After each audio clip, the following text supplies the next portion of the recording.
Hello friends, this is Pawan Chaudhary. Welcome to Study IQ MPPSC.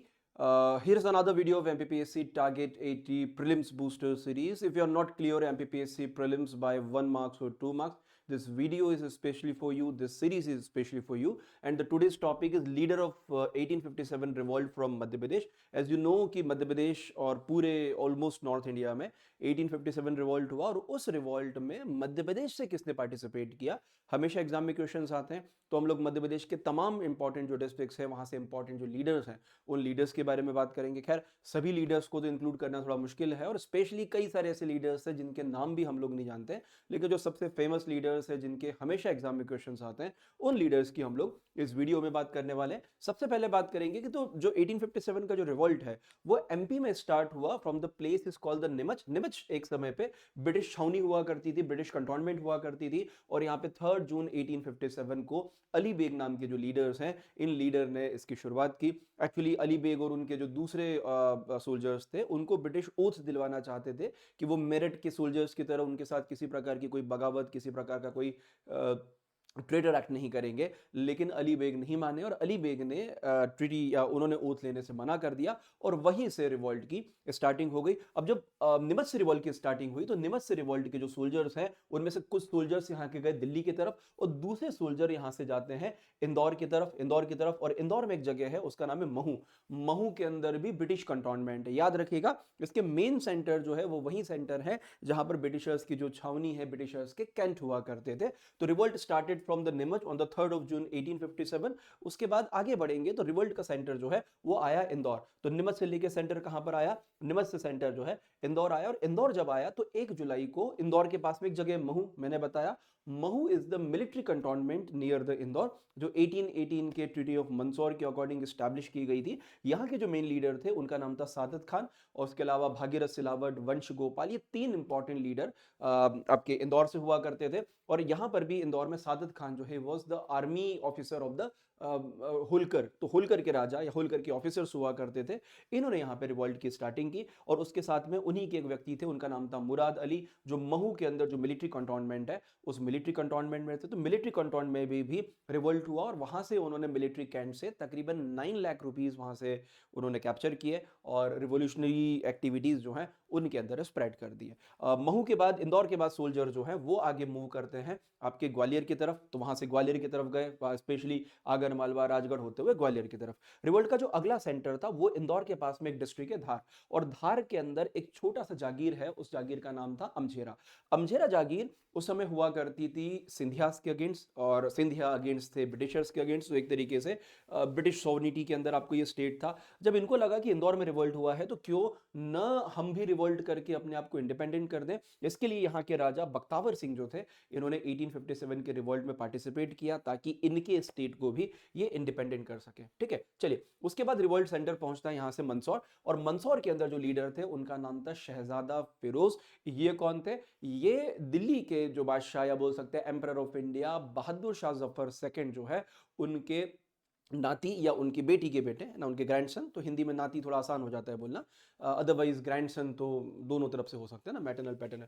तो फिर शहजादा फिरोज है तो ये दिल्ली से आते हैं कहां पर, मंदसौर। और मंदसौर रतलाम आसपास के रीजन में अपना पूरा कंट्रोल कर लेते हैं और इस कंट्रोल से उन्होंने एक तरीके से इस एरिया में छोटी सी अपनी एक स्टेट डेवलप कर ली। खैर बाद में ब्रिटिशर्स ने इनको कैप्चर कर लिया तो शहजादा फिरोज का रिवोल्ट आपको स्प्रेड हुआ। उसी तरह से बात करें जबलपुर की तो जबलपुर के अंदर रिवोल्ट सेंटर में शहजादा आपके शंकर शाह, रघुनाथ शाह और रघुनाथ शाह की जो पत्नी है उनका नाम है रानी फूल कुंवर। इन्होंने रिवोल्ट सेंटर या उन्होंने रिवोल्ट आपको किया। एक्चुअली इनकी कहानी कुछ ऐसी है कि शंकर शाह और रघुनाथ शाह इनको गोद लिया था एक वुमन ने। उस वुमन का नाम था यहाँ की जो गणेश कुमारी वुमन थी जो गॉन्ड क्वीन हुआ करती थी। उन्होंने इनको अडॉप्ट किया था, अडॉप्टेशन।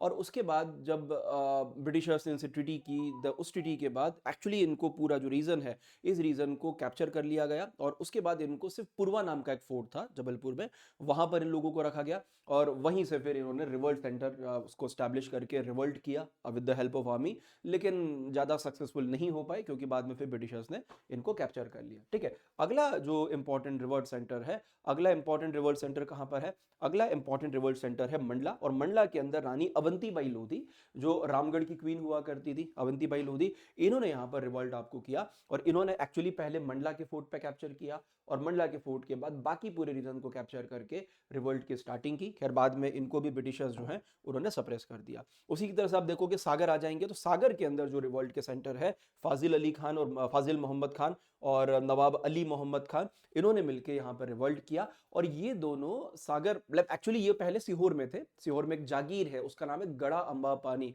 वहां के जागीरदार के ऑफिसर थे और जब वहां पर बेगम ने कैप्चर किया तो उसके बाद में ये भाग के आ गए सागर। और सागर के अंदर मैंने कल फोर्ट बताया था राहतगढ़ फोर्ट, आप टॉम वाला जो फोर्ट वाला लेक्चर देखिएगा तो वहां पर जो फाजिल मोहम्मद खान और आदिल मोहम्मद खान है, इन ये आदिल मोहम्मद खान है ना, महाबत खान हो गया गलती से, तो आदिल मोहम्मद खान और फाजिल मोहम्मद खान इन्होंने यहाँ पे रिवोल्ट किया, राहतगढ़ के किले में छुपे रहे बहुत टाइम तक और बाद में ब्रिटिशर्स ने इनको यहाँ से कैप्चर किया। चलिए अगला रिवोल्ट सेंटर आता है आपका सीहोर में, और सीहोर में यहाँ पे रिवोल्ट के जो इंपॉर्टेंट लीडर थे उनका नाम है महावीर खोथा और वली शाह। ये दोनों ब्रिटिश जो आर्मी थी उस ब्रिटिश आर्मी के ऑफिसर थे। इन दोनों ने मिलके बेगम की परवाह किए बिना, कैंट के ऑफिसर की परवाह किए बिना इन्होंने यहाँ पर रिवोल्ट आपको किया। इन दोनों ने मिलके यहाँ पर निशान महावीरी और निशान मोहम्मदी, तो एक हिंदू धर्म का झंडा और एक मुस्लिम धर्म का झंडा, दोनों झंडे लगाए यूनियन जैक की जगह सीहोर के कैंट पे। और साथ में इसी के पास में एक जागीर मैंने बताई थी गड़ा अंबा पानी जागीर, वहां के जागीरदार दिल दोस्त मोहम्मद खान, दिल बंदूक मोहम्मद खान,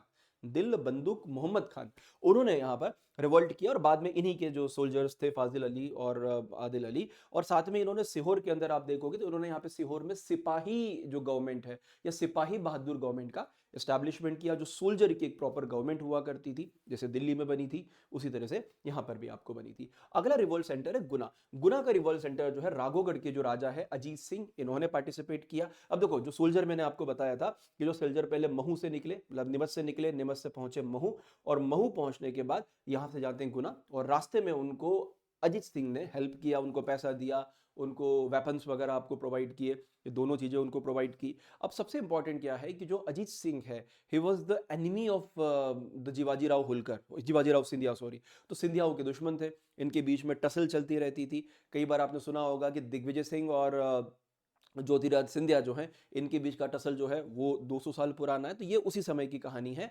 कि जब जो आपके सिंधिया रूलर्स हैं ये ज़्यादा टैक्स इंपोज करते थे राघोगढ़ स्टेट पे और उसके कारण यहाँ के राजा उनसे बहुत ज़्यादा नाराज थे। चलिए अगला जो रिवोल्ट का सेंटर है वो सेंटर है दमोह। दमोह के अंदर जो मेन लीडर थे उनका नाम था किशोरी सिंह, ये भी यहाँ पे आर्मी के ऑफिसर थे।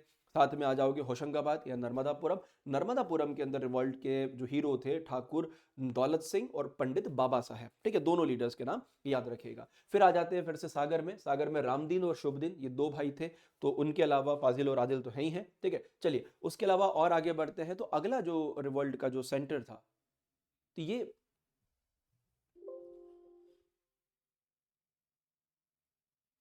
चलिए सॉरी फॉर दैट, तो ये कुछ इंपॉर्टेंट रिवोल्ट सेंटर्स थे। उसके अलावा कुछ और सेंटर्स हैं वो प्रॉपर उसमें आ नहीं पाया, बट फिर भी मैं रिवोल्ट सेंटर्स आपको फिर से इसमें बता देता हूँ। तो आई विल ट्राई दिस कि ये कुछ चीज़ें मैं आपको एक नए तरीके से लेके आ सकूँ। तो थोड़ा सा ये इनिशिएटिव था, थोड़ा ठीक है, थोड़ा सा इसमें पीपीटी में उसमें इशू आ गया, कोई नहीं। उसके अलावा आप धार में देखोगे तो धार में जो मेन लीडर थी उनका नाम था द्रौपदी बाई। क्या नाम था? द्रौपदी बाई।